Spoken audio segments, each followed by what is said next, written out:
So here we are, and Jesus is back in Jerusalem in this part. He is indeed. Yeah, so he's come back here, and John keeps bringing him back to Jerusalem as we talk about Jerusalem. Doesn't really happen much. Not much happens in Galilee in John's Gospel, does it? Yeah, Nope. it's so strange. And he's near the sheep gate. Yes, he is. What's the sheep gate? The gate where the sheep come in? Like literally. Literally. They weren't allowed in other gates? Well, if you're a traveller, you don't want sheep coming in every gate, do you? No, I guess Keep not. the smell in one place, I'd say. Yeah, that's so weird. The sheep, why would sheep into the city just for the temple? You got it. Ah, Sacrifices. So this is this makes gate sense. is located. They know where it is, and they've found this place from this story in recent years distinctly. They know it's just to the north of the Temple Mount. So just to the north of the big block on the top of the hill, there's the Pool of Bethesda. They've discovered it. So and somewhere near there would have been the sheep gate, which was where they entered in, right near the temple, so they could bring the sheep straight in off the Mount of Olives, straight in the temple, and save having to take sheep through the streets. So you're saying I could go and visit this place? You can go and visit this place that we're about to read about, the Pool of Bethesda. It's actually incredibly... Bethesda. Pool of Bethesda. Right, Bethesda. Not Bethesda as in the place where the US military are in Washington, D.C. That's a different Bethesda. Named after this one, actually. Oh, okay, all right. I'll take your word for it. Yeah. So Jesus is back in Jerusalem near the sheep gate, and there was a pool in Hebrew called, do you say it again? Bethesda. With 5 alcoves. Yep. 5 covered colonnades or porches. Yep. And here are hundreds of sick people, blind, crippled, paralyzed, were there, and one man had been an invalid there for 38 years. And when Jesus saw him, stretched out by the pool and knew how long he had been there. Jesus said, "Do you want to get well?" And if that's a crazy question to ask someone who's been there all that time, isn't it? It is. Why did he ask him that? I think he's appealing to the man's faith. To the man's faith. To see if the man has got the faith to believe for a miracle, if he's been able to break through. And what does the man say? What does he say? He says, well, I've been here a long time and I can't get in the water. Every time the angel stirs the water, I can't get in. The angel stirs the water? Yeah. Well, tell me about this. What is this? So this is a known healing pool. This is a designated known healing pool. It's called an Asclepion, which is the Greek word. Asclepion. Asclepion, named after the Greek god Asclepius, who is the god that was related to healing in the Greek mythology. So when you go to this place, Jeannie, they only discovered it's behind there's a church there, and down behind the church, just to the north of the temple, north side of the Temple Mount, they dug down and they found this ancient pool. You can walk down in it now. And the reason it was so specific and why it was such an incredible find for them archaeologically is it proved that there was evidence of 5 porches. Right. 5 covered colonnades. Okay. And up until this point, up until they found it, it was one of the arguments that was used against the authenticity of the scripture. Was, there's no pool with 5 covered colonnades. And then they found it, and they went, and it's exactly what John said, 5 covered colonnades. And so this was a large pool area. It's quite a large area, and there's a natural spring near that area.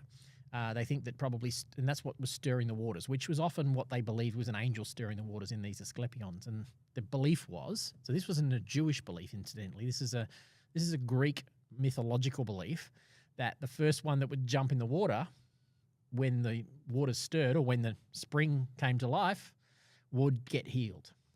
So do you think somebody had been healed? I would think there probably point? was some of that, whether or not it was happening demonically, whether it was happening just by the fact that if it's coming into some kind of natural spring or being sourced by some natural spring, there's healing properties within, natural water and so on. So I don't know enough about whether or not there's actually records of history, but there are these Asclepions all over the empire. The main one is in Greece, in a big place called Epidavros, which is where the main Asclepius worship center was. So Jesus has deliberately gone to the place where the Greek god of healing is worshipped. Okay. Is that in your notes? Yes, it's all in my notes. There we go. I'm watching her scroll, I'm folks. Scrolling, yeah. As she's listening to me, I'm thinking she's half listening to me and she's half scrolling through her notes. Yeah, I wasn't listening to you at all. I'm kidding. I totally was. Here, it said, my notes here say, the place spoke of the possibility of miraculous healing, of the remote chance of divine healing, but it was at best spasmodic and at worst an ideal dream. But it was also used by, and this is what I was trying to click on, but I had to log in Oh, you were logging. That's why you were logging in. She wasn't listening to a word I was saying. She was concentrating on her passwords. No, I just click.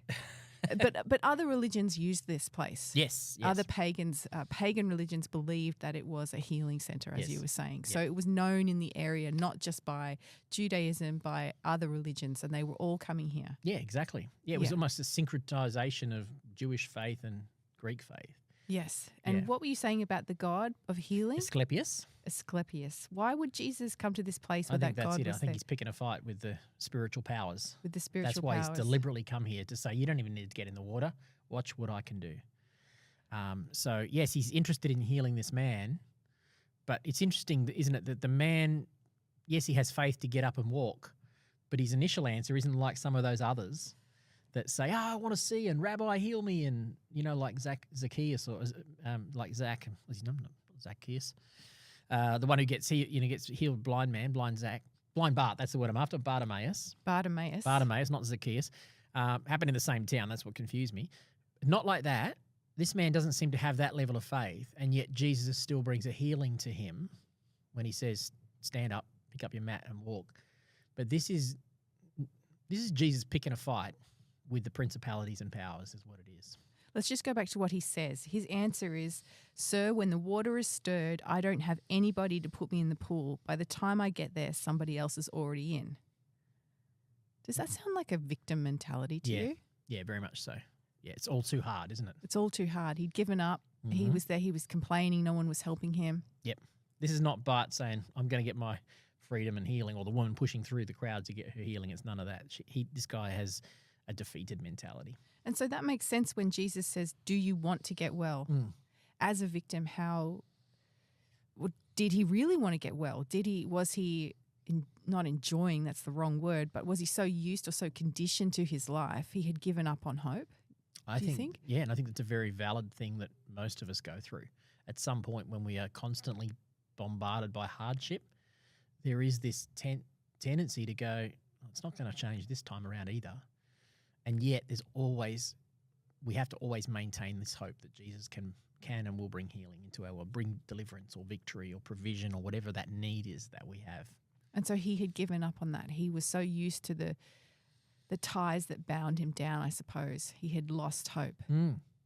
I'd never thought about it like that, because we live in this world of being victims. So many of us are actually victims. Can Jesus actually change that in an instant? Like, if Jesus walked in and said to me, do you want to be out of this situation? If I was such a victim in this moment, would I recognize his power and authority to change my life? Would I even want him to, because I'm so conditioned? Yeah. I don't know.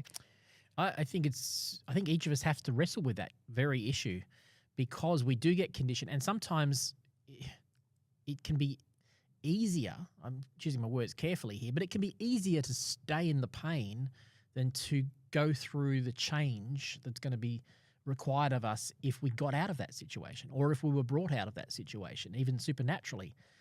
This man, this man goes through quite a significant change. Yes, he can walk, but as we read the rest of the story, he's dragged before he's all questioned by the Sanhedrin and all kinds of stuff. So bringing about change doesn't automatically necessitate that everything's going to be smooth sailing from then on. And I think that's probably some of the uncertainty. People go, I'd rather live with the lack, or live with being able to blame others, because then I don't have to look at myself, all that kind of stuff. And that's what he did. He was blaming others. Yeah. It was their fault that I can't get to the pool. So is he just spending his time in resentment? I wonder if it's building up in him, Building up in him. Yeah, I mean, he's been there a long time, so I'm not hard on this guy, because I can imagine 38 years he's been sick. So he spent the bulk of his life, one would assume, sitting here begging, hoping that he could get some freedom, hoping. And as each day goes on, it gets harder to believe that you might be that one. Except the question that Jesus asked, I think, is so pointed. Do you really want to get well? And he doesn't say yes. No, he didn't say yes. Nope, he didn't say yes. I do admire the fact that Jesus was still going to use this miracle for something bigger.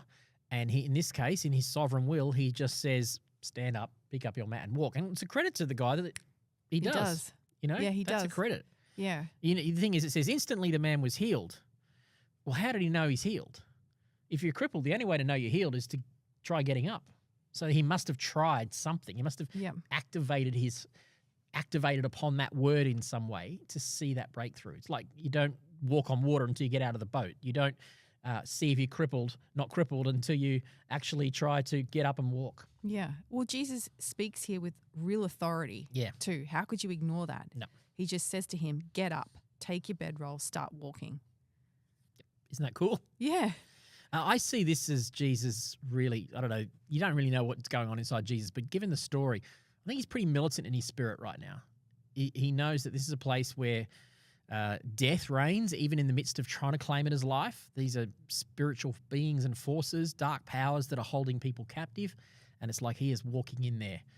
I love it in The Chosen. This scene in The Chosen, I think it's the end of one of the seasons or something. Yeah, it's a good one. And he says something like, sometimes you've got to stir the water or something like that. He says he walked away and healed on the Sabbath and he walks off. Yeah, that's a good point. Yeah, and he says sometimes you've got to stir the water. And that's Dallas Jenkins getting a hold of this thing that Jesus is picking a fight here. Yeah. The water here is very important, isn't it? We've just seen the living water conversation. Yeah, that's right. Here he comes and there's the water is stirred up. But Jesus doesn't even go near the water, doesn't mention it aside from in The Chosen there, which is great. Why does he ignore the water, the healing water? Well, he's talked in the previous chapter, he's talked about himself being that living water, isn't he? So maybe this is John's woven these stories together intentionally to show that he is actually the source of life. He is the living water, not the water that he's, I think that's a fairly good assumption that John has written the story with that in mind. Ah, it's like you're looking in the wrong direction. Yeah. Don't look at this water, look at the actual living water. Yeah, so previously we've got a woman who's looking at a well for sustenance and health and water. Now we've got a man who's looking at a dark spiritual powers water. And in both cases, Jesus is the one who brings the water of life. Yeah. That's just extraordinary. I love that. Yeah, it is. Yeah. It's brilliantly written. Yes. John has crafted this so well to tell this story. Yeah. Here's my notes here. I think I'm still reading from actually I'm reading from a commentary rather. Sorry. Or is it NT Right? I don't know what I've logged into, but it's somewhere here. Okay, I just click a button and it logs me in. Then along comes the one who John has been telling us is the true son of the true God, and in a flash he does what the pool stood for, but what it hadn't been doing very successfully. As with the official son in the previous paragraph, a word is all it takes. In this case, a command to get up, pick up the mattress and walk. We aren't even told that the man believed, which we're not. That's right. But clearly he must have done, or he wouldn't have obeyed Jesus' order. He now finds himself launched on the much harder but much more satisfying way of life that goes with no longer being a cripple. That's because in the previous paragraphs, he was making an argument saying he'd become so accustomed to this life. He was obviously fed. He had been there for years. He had friends. It's all he knew. It was the expansiveness of as wide as his world was. What did it say? The much harder but way more satisfying life? Yeah, but much more satisfying way of life that goes with no longer being a cripple. That sounds like something N.T. Wright would say. Yeah. The much harder but way more satisfying life. Yeah, so that's exactly what we're saying. That's an acknowledgement that sometimes to break out of ourselves into a bigger place doesn't come without discomfort. But at the same time, it's way more satisfying. If you lose your life for me, you'll find it, Jesus says. Yeah, and a change of life. Yeah, because he probably was comfortable with what he knew. Yeah. And now he has to go out. His life has changed, get a job, walk around, do things. Yes. Different life. Totally different life. And I've known people over the years like this. I'm always very careful to, be gracious because people have been through horrific things and it's not easy just to say snap out of it.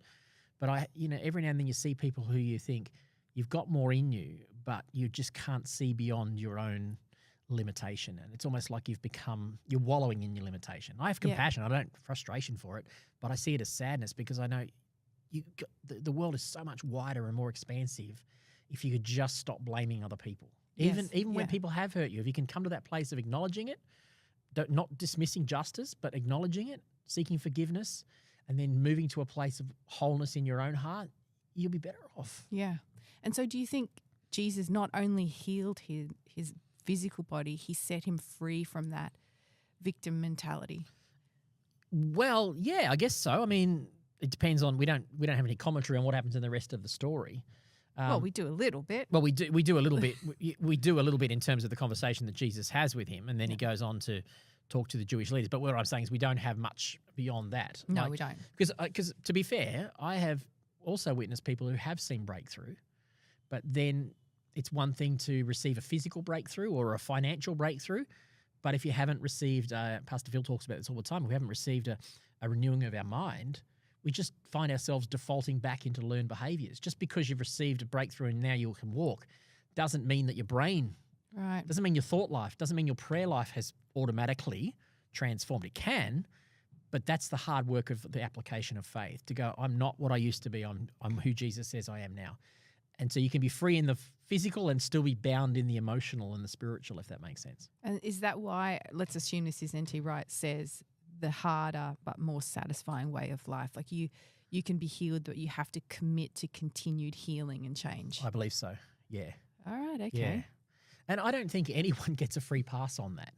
Some people get healing physically in their bodies, and then they'll have to wrestle with experiencing healing in their emotions and their spirit. Others never receive healing in their bodies, but they're free in their spirit.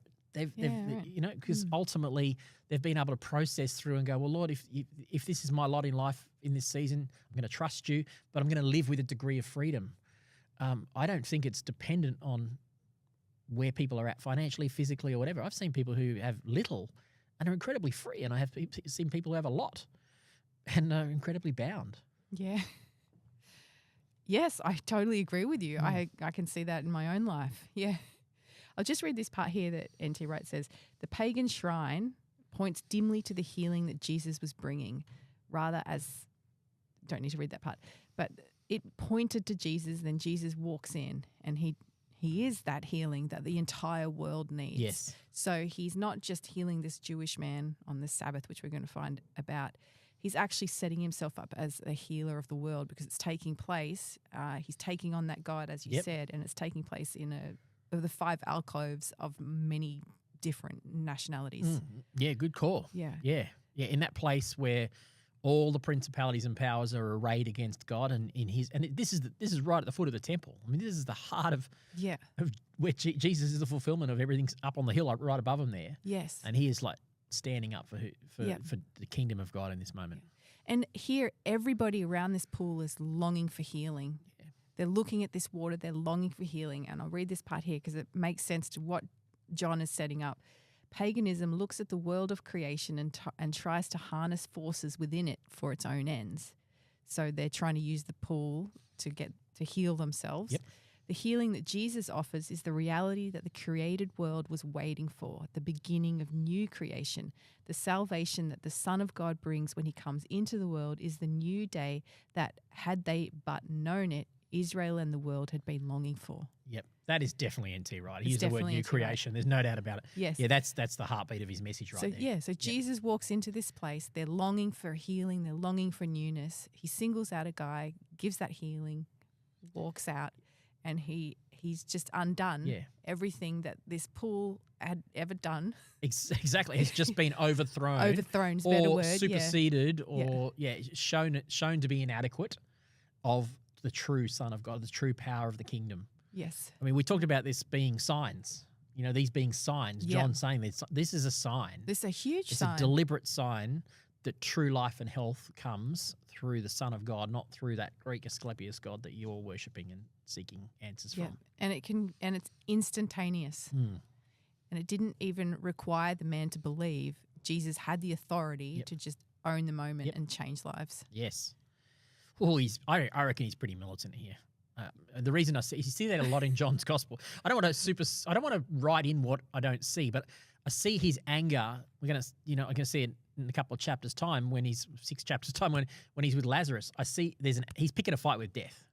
There is something very militant about him on a mission to overthrow the powers of darkness and death and decay and the things that have held humanity captive. And like N.T. Wright says, he's trying to bring in the new creation. It's like the new creation is breaking into the now as a signpost to the day when the new creation will completely renew the now. Yep. Yeah, you're totally right with that. And the picking the fight, I love that way of putting it, because he totally does that. Yes. He's done it on the Sabbath, and I'll just read on here. So he totally picks on everything. they asked him, the Jewish, what were they, leaders, I Yeah, suppose. the Jewish leaders at the time. yep, the ruling council, Sanhedrin. They're asking the man who was healed, who gave you the order to take it up and start walking? And he's like, well, the healed man didn't know who he was. He didn't know who he was. No, so Jesus had slipped away into the crowd because they had this problem. And I'd never really got this. I thought, why are they so upset with him doing healing on the Sabbath? But it wasn't actually that. It was the fact that he picked up the bedroll.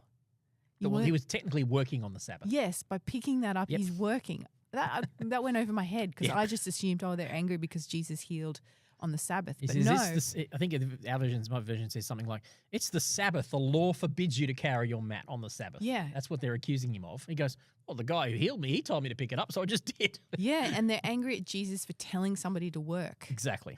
I didn't get that. Yeah. Well, they will be angry in one of the other Gospels in Capernaum when Jesus heals the woman he tells him to stretch out stretch out your arm and you'll be healed. And they're cranky with him because they regard healing work as also Sabbath work. Yes. But in this instance, they didn't know he'd healed. The first concern was the carrying of the mat, which led to an even greater thing that, what are you doing healing people on the Sabbath? Yeah, I had mixed the two stories together, Right. I think. Okay.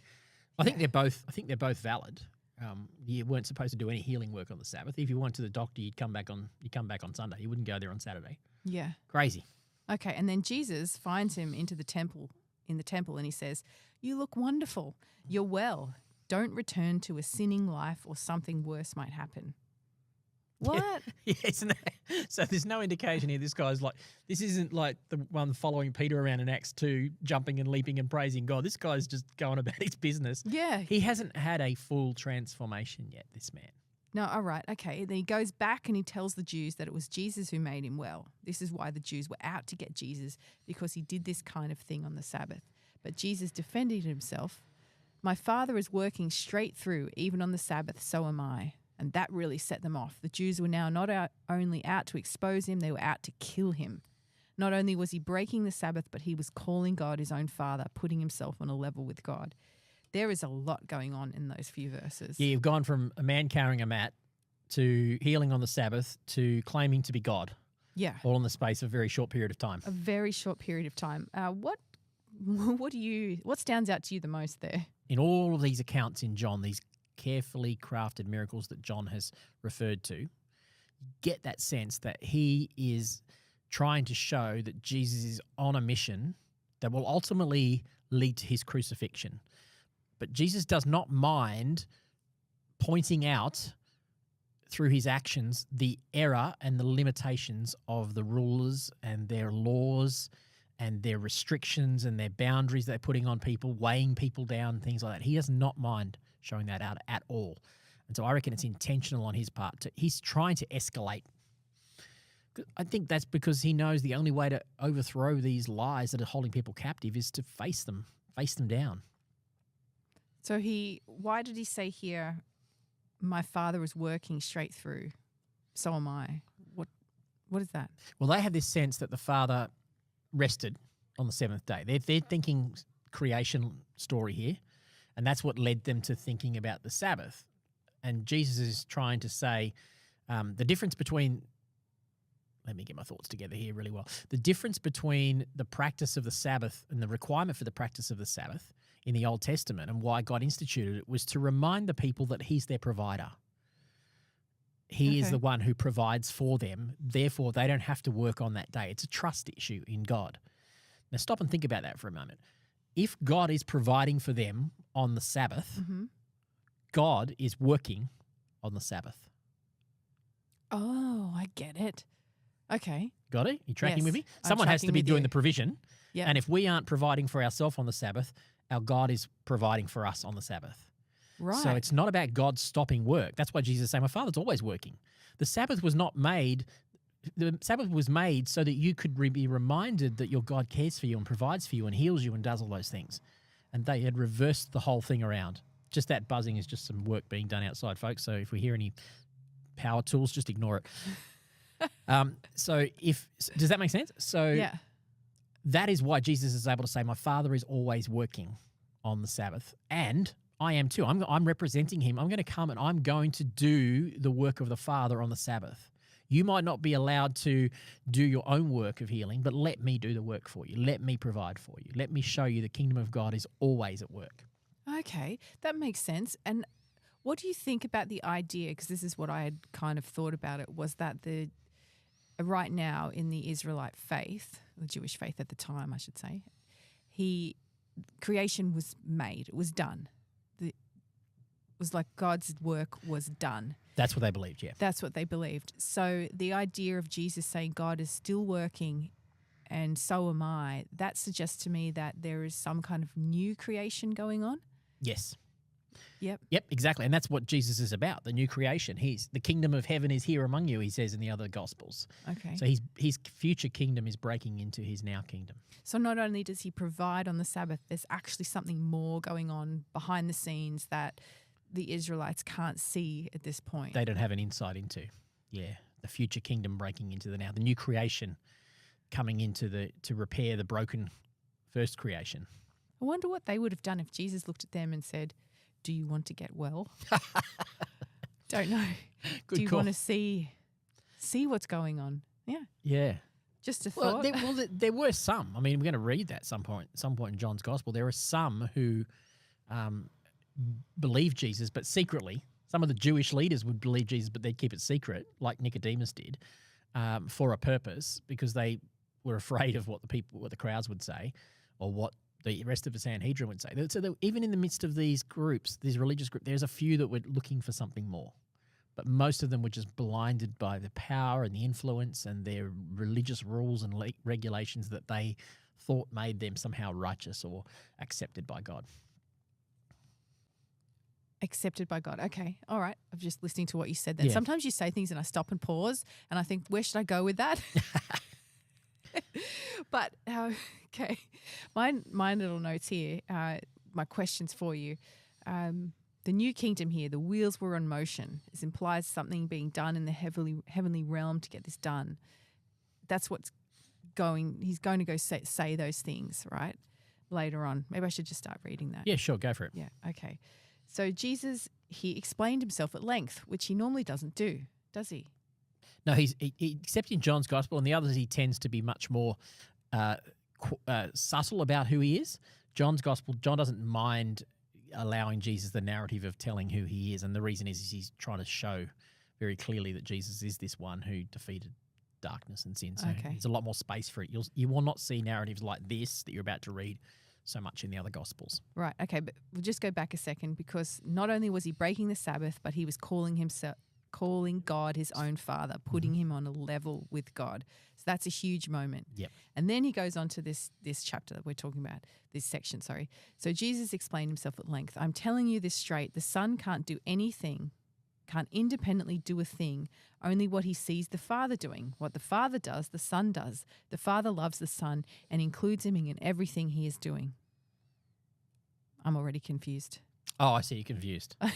Yeah, I don't think I have a full grasp on I suspect that there's a deeper level of significance here that was confronting to the Jews, because we've just read that his claim to call God his personal Father was seen as blasphemous, as making himself equal with God. So they are coming from that perspective. They understand that the person who calls himself the Son of God is essentially, there's only one person, it's the Son of Man in Daniel 9 that they're referring to. So they recognize that he's making a blasphemous claim, and yet he's just calling it as it is. Now, everyone else didn't have the concept of Yahweh as their personal God. Yahweh was their nation's God. He was the nation's father, not personal father. And I think that's what Jesus is trying to say. There's a personal, intimate relationship between myself and the Father that you don't quite grasp yet. Yeah, I hadn't thought about that. Yeah, the personal relationship, you don't grasp that. And I also was just reading here thinking, what did God do for the nation? What did God originally do? He created. Mm-hmm. And Jesus is now saying he's creating. Yes. Interwovenly. He's doing the Father's creating. work. Yeah, that's right. He's bringing in a new creation through his works, through his signs, his healing, and so on. Yeah. And then he says, but you haven't seen half of it yet. For in the same way that the Father raises the dead and creates life, so does the Son. Oh, there you go. He creates life. Yep. The Son gives life to anyone he chooses. Neither he nor the Father shuts anyone out. The Father handed all authority to judge over to the Son, so that the Son will be honoured equally with the Father. Anyone who dishonours the Son dishonours the Father, for it was the Father's decision to put the Son in the place of honour. This is very lengthy. It's a lengthy declaration of Jesus being elevated up to be given authority alongside the Father to judge the earth, heal the earth, free the earth, and so on. So that's just simply what it's saying there. I think so. Because he's going to say, look, I have the authority to judge, but I don't come to judge. I come to forgive. I come to reach people and show love. But yes, it's a lengthy claim to make himself equal with God. And it comes out in verse 27. I don't think you're quite there yet. Where he says, giving him authority to judge everyone because he is the Son of Man. And that's a reference to Daniel. That's the Daniel 9 reference to Right. this human who would be ascended to on high and sit alongside the Father. Now, it's not very often John's Gospel uses the term Son of Man. It's used much more in the Synoptic Gospels, but that is what is deeply confronting to these religious leaders because they know it's a messianic title. They're claiming, Jesus is claiming to be this one who is the perfect human who rules alongside the Father. And if you know that's what he's saying, the rest of what you just read makes sense. And if this is the first time he's saying it, right? First time he's saying it. Yeah, I think this is the first time in John's Gospel he's saying it. Yep. So they're getting that. They're understanding. This guy standing before them is basically saying he is God, he is the Messiah, he is a creator, he has authority to judge, and it also hints at the resurrection. Yes, Does it? absolutely. Yeah, it certainly does. Wow. So Jesus is signposting this whole thing, but he's telling them more than that. He's not just signposting, he's actually explaining. He's making a very bold declaration through explanation about who he is, and he's going to go on and explain the witnesses and what witnesses he got for his claim and so on. But he's going to make he's making a very definitive declaration about his identity in front of the people who are supposed to represent God In the temple. in the temple. In the temple making these claims. I wonder very what the bold. disciples are thinking at this point. They're thinking, oh no, here we go again. I think because they wouldn't have This got it isn't either. looking so good. No, that's right. Any minute now, it's going to get Yeah. worse. It's going to get worse. And they would know, as you said, he's intentionally picking a fight. Mhm. But he's mastering everything. He Oh, yeah. speaks with such authority. When he picks a fight, it's because he wants to pick a fight. And it will ultimately, the ultimate raising of Lazarus will be set up by John as the final fight that he picks to pick a fight with death so that he will die. So that Set up that one. right, okay. He is deliberately antagonizing the powers so that they will get so antagonistic towards him that they will crucify him, which, surprising to the powers, will actually be the thing that they think is going to overthrow darkness, which will be the thing that will actually defeat them. Wow. That's. Did you hear that? My computer did just hear a dinged. ding. Sorry about that. I thought it was on mute. This is just an extraordinary conversation. You have to read it very slowly over and over again because it just, I don't get it. It blows my mind. You're Yeah. explaining it very, very well. I still think there's depth of scholarly thought in there that I haven't got. But having some understanding of the Old Testament will help, and understanding what they thought they were hearing. Yeah. I've got this note to myself alongside my Bible here. This is like the world of the dead. Jesus is lifting the world of the dead, trying to bring it to the land of the living through his resurrection. Lifting the world of the dead, bringing it to the land of the living. Something- I like that. I didn't write it very well, but No, at the I like time I that. was like, I think that makes sense. Yes, I think that. Yes, he's bringing death back to life. Yes. And he says here, don't be surprised at all by all this in verse 28. The time is coming when everyone dead and buried will hear his voice. Those who have lived the right way will walk into a resurrection life. Those who have lived the wrong way into a resurrection judgment. That's sort of why I wrote that note. Yes, that's right. What does the right way mean? Oh, that's a good question. Okay. This is getting into some theological debate. What does it mean to live right? Well, in the previous chapter, when Jesus had, it said Jesus had healed the woman at the well, and they came and said, could someone have given him food? He says, I have food. My food is to do the will of my Father who sent me. So I think there is a sense in which to do what is right is to serve God, love God, But you can take that to the point where you get hyper Protestant Calvinist thinking, which is where you save, you don't need to do anything. So I think it's more than that. I think there is a sense in which you do need to do stuff, but ultimately the first and foremost is to actually honor God with give your life to Jesus, let him forgive you of your sins, and then let the life flow out of that. Do you think that he directly is answering that question in verse 24 when he says, anyone here who believes what I'm saying right now and aligns himself with the Father who has in fact put me in charge has at this very moment the real lasting life and is no longer condemned to be an outsider? There you go. He's answered the question. He answers it. So it's the belief in the Father. It's acknowledging who Jesus is. Yes. And here, I forgot to read this. This person has taken a giant step from the world of the dead to the world of the living. Yeah, so that's why I wrote that. That's why you've written it. So it's that belief in the Son of God, which we would say as Protestants is vital to our faith. It's that first step towards acknowledging Jesus as our Lord. Did the man who was healed, did he do that? No, we don't know that, We don't know that for sure. And I don't think you could speculate. But the fact he goes sort of dobbing in Jesus back to the Jews. I'm dubious. Yeah. I mean, I don't know. We'll wait and find out one day. But the religious elite Jews, either, I should say. Yes, that's right. You wonder why he's going back to them. Like, if he's just been healed, why not shoot through, you know? Especially if you've just been told off by the religious elite, you wouldn't necessarily go back to them unless, I'm wondering if he's a bit opportunist here, which wouldn't fathom if you've just been healed, have been able to walk for 38 years, you'd think that you'd have that attitude of the other guy who got healed after all those years and walk and leap and praise God. But this guy doesn't seem to be doing that. Do you think he's really held by the religious tradition? Maybe so.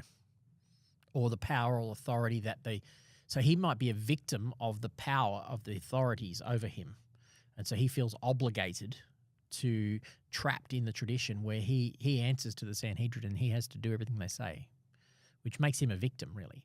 That's an interesting point, because I think sometimes as a person you can have a God moment in your life, like an experience where you feel the presence of God and he changes something in your life. And then you go into a church that feels very traditional. Yep. And you think you're doing the right thing, the best thing by going into church. But somehow the church in its traditions can stifle that moment that you had. It can stifle your new experiences. Yep.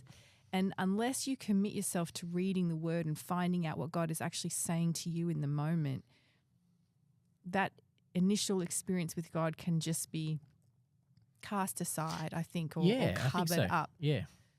Yeah, so you need to look for yourself, like read. You need to do your own investigation. Yes, because sometimes, though I love churches, there can be that traditional sort of thing can actually stifle. That's what I'm trying to say. I see what you're saying, yeah. So at one end, you can end up with people who go, you don't need churches at all because churches have stifled everything. And that a lot of people have come to that whole view where they throw church out. And while it's true that church can stifle because the religious structures can get in the way, it usually only gets in the way when there are power imbalances in place or people don't understand the importance of investigating and learning and following Jesus for themselves. Yes, I'm glad you said that, because it is a shame if you have an experience with God to go somewhere expecting that place to build up your faith when the reality is you need to work on your faith. Yes.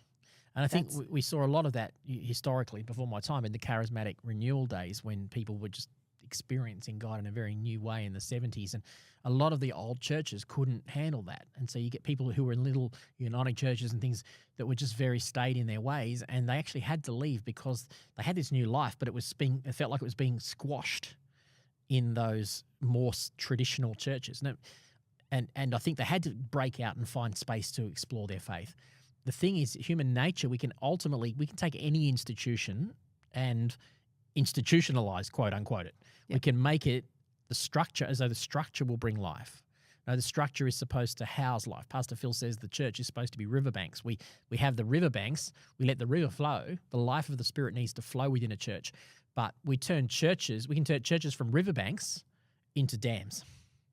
and that or blockages, and that is it's an unfortunate misuse of a church. But I would argue that a river is only at its strongest when it's between the banks. So to a person who doesn't understand the importance of existing in community, existing in some form of institution, and they think, I just go wherever I want, do whatever I want. I actually wonder if you're actually limiting yourself. You just end up being a very thin, narrow lake, as opposed to a structured, flowing dam that's going somewhere. So don't let the institution get in the way, but acknowledge that. And then in that place of safety and community where we can do what we're doing here, we sit down, we talk about the word and we wrestle with it. We inspire our faith. We pray for one another. We expect to see miracles. We do all the one anothering stuff. I think our faith can grow in that environment. Yeah, I absolutely agree with you. Yeah.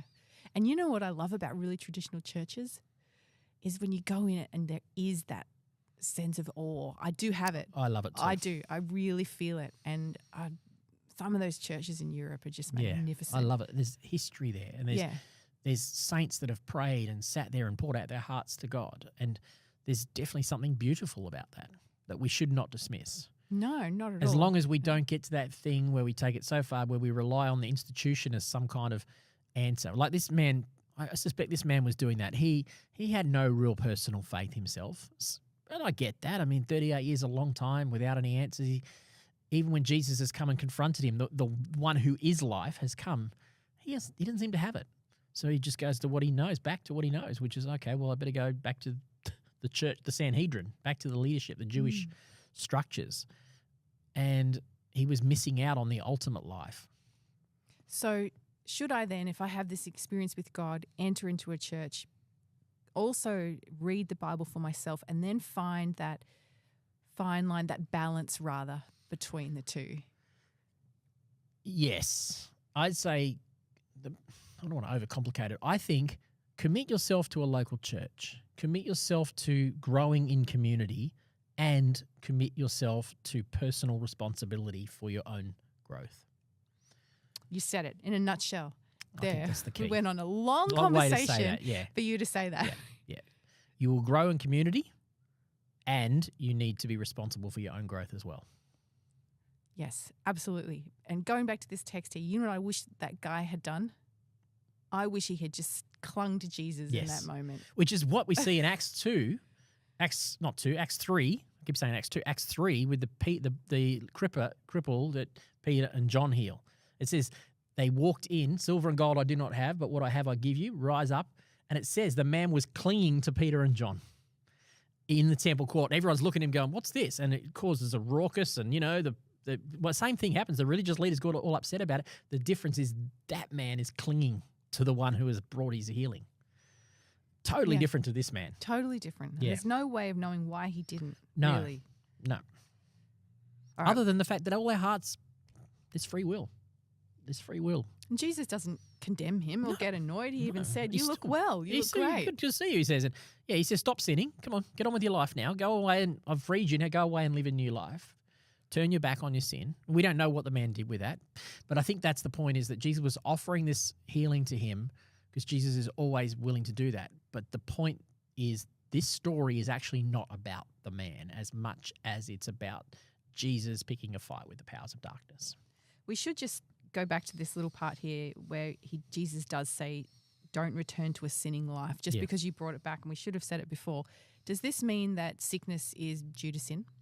Oh, okay. Good question. I would say sometimes yes, many times no. And what do you mean many times no? I think sickness is part of living in a fallen world that is affected by the powers of sin, and part of the order of the world we're in, because we have been banished from the tree of life. Okay. The tree of life in the Garden of Eden narrative is the place where they could go back to time and time again and participate in the heavenly life that would restore and regenerate their bodies. An absence from the tree of life means that we are beholden to the fallen nature of creation. And Paul will say in Romans, all creation is held in bondage, waiting for the glorious appearing of the sons of God. That one day there will be a new creation when the access to the tree, we did it when we did Revelation, the access to the tree of life is there and we can all participate of it. But at the moment, we live in a fallen world, so sin can cause individual sin or just the fact that we're in a fallen world tainted by sin can cause death and disease.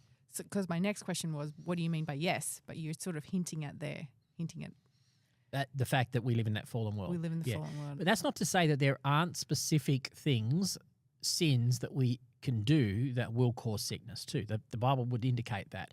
Even I think physiologically, people would say that if you're living in sin, beholden by guilt, I would imagine that. I mean, your dad's a doctor, but I would imagine that a person who is crippled on the inside through emotional guilt or shame or whatever because of some kind of sin that they've taken over, there's a good chance that's going to have physiological responses in their body as well. And we talked about this guy possibly being a victim. Could his mental state of victimization have made him sicker than he should have been? Would that be sinning? Would it be sinning? Yeah. There were two questions there. Could his victimization, the mentality, make him sicker? Yeah, I mean, if he's physically crippled, I would think that it would be hard for the mental illness, mental capacity to determine whether a person could be physically crippled or not. Maybe. I don't know. Well, mentally sicker, but full mentally, of resentment. Definitely. He talks about no question about it. Angry at other people. Oh, upset, that's right. All of blaming. that sort of stuff, 100%, Jeanie. Yeah. So he's mentally sicker by his and this thoughts. is the thing, that is sin. That's a sin. That is sin. And I've seen that weaponized.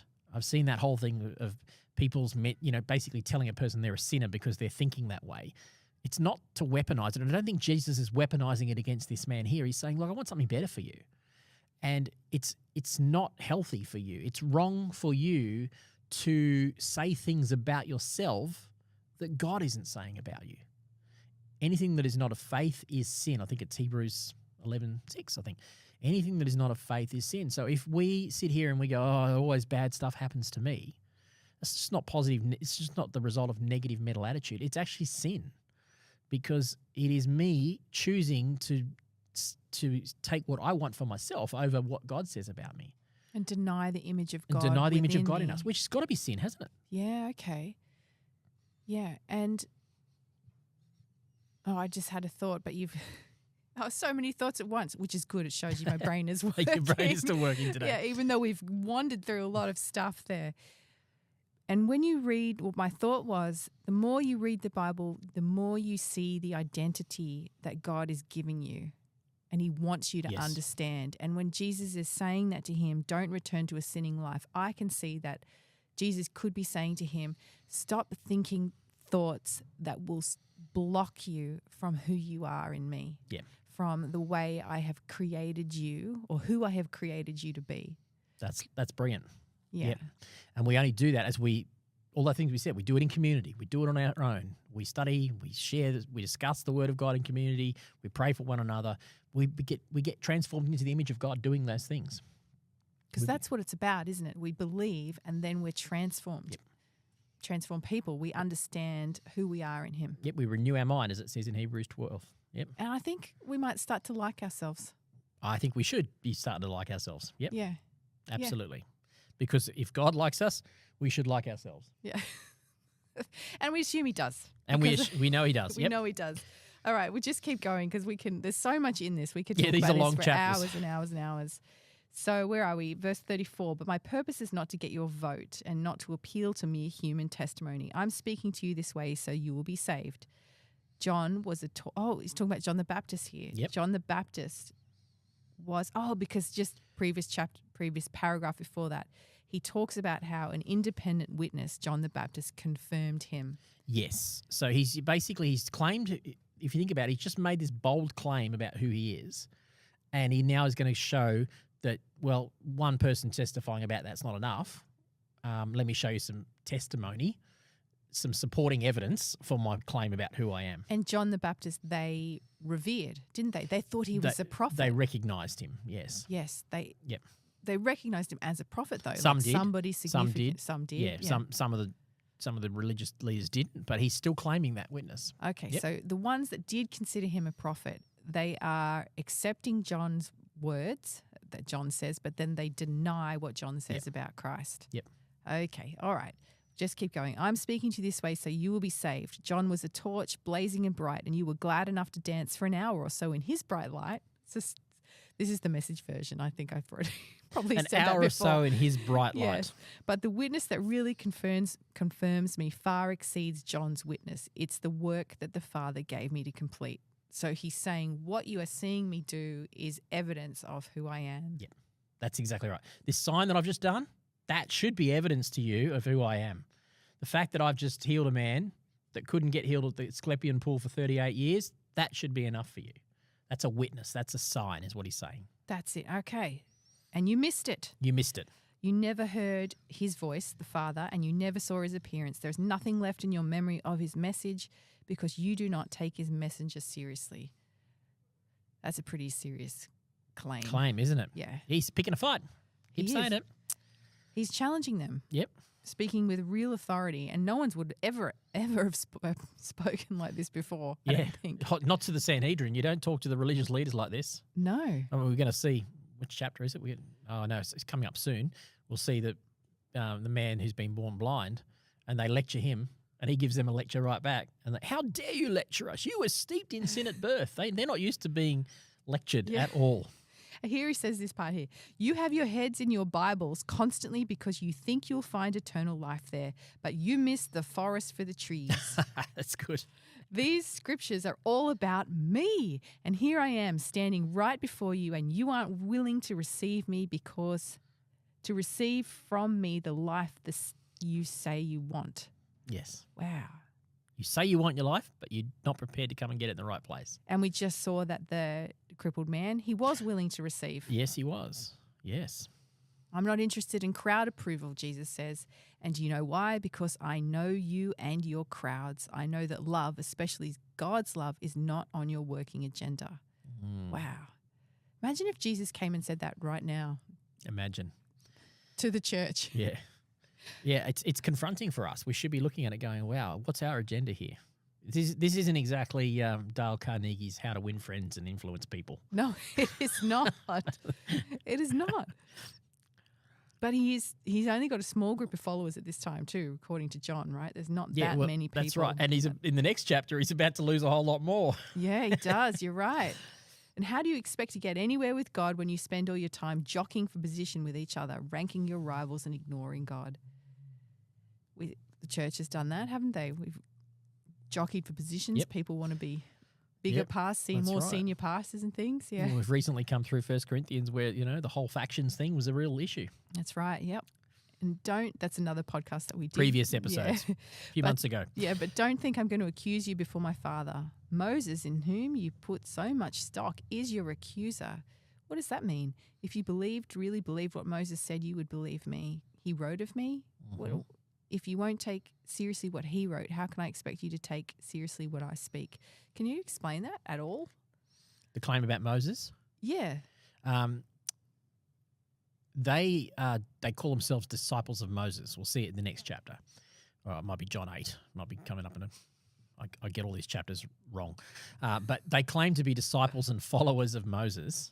And in that place, they appeal to him as their ultimate source of authority under Yahweh. Because Moses gave them the law. That's right. And he says, look, if you really understood and really believed what Moses was saying, you would believe me because Moses wrote about me. And I think what Jesus is referring to there, which they probably would have picked up on, is that right at the end of Deuteronomy, Moses says something to the effect of, the Lord will raise up for you another prophet like me from among your own number. And that by the time we get to the time of the first century and the time of Christ, that prophecy about Moses saying that has taken on a messianic significance. So I think that's what he's saying. Moses is pointing forward to me. All that law, that's pointing forward to me. You claim to understand the law, but you missed it, and because you've missed me. And they miss him because they don't have love in their hearts. This is what he was just saying. Yeah. And you're jockeying for position. You're all power. more interested in power. You've got all this rule keeping, trying to abide by the letter of the law, but you've missed the spirit of the law, the love that the law is supposed to show. We've just come off the back of Deuteronomy. So the love that the law is supposed to show is actually this thing that's missing right now. And so Jesus, when he healed this man Is he revealing that love? I think so. Yeah, I think it's a good call. He's showing the Father's love for humanity, that he would break into heal a man who is trapped by the powers. And by the very act of doing it in that place, that recognized place of healing, is he showing that in the new creation, God ultimately wants healing for everyone? Yes. Yes. That's a very simple, profound answer to that question. All Yes. right. Okay, good. Your question was well worded. Well worded. Well, thankfully, because this has been a meandering conversation. These chapters are long, and these chapters are very in-depth, very well written. So I'm not surprised that it's forcing us to wrestle with them. Yeah, I would like to come back and do 2 hours just on this one alone. Would you? We just did 1 hour. Well, let's do 2. We'll go to chapter 6, but there's so much in this. There really is. I don't think I have done it justice at all today. Oh, we covered a lot, Jeanie. Covered a lot. Let's go feed in a roundabout way. Let's go feed 5,000 people now, hey? All right, let's do it. We'll do that.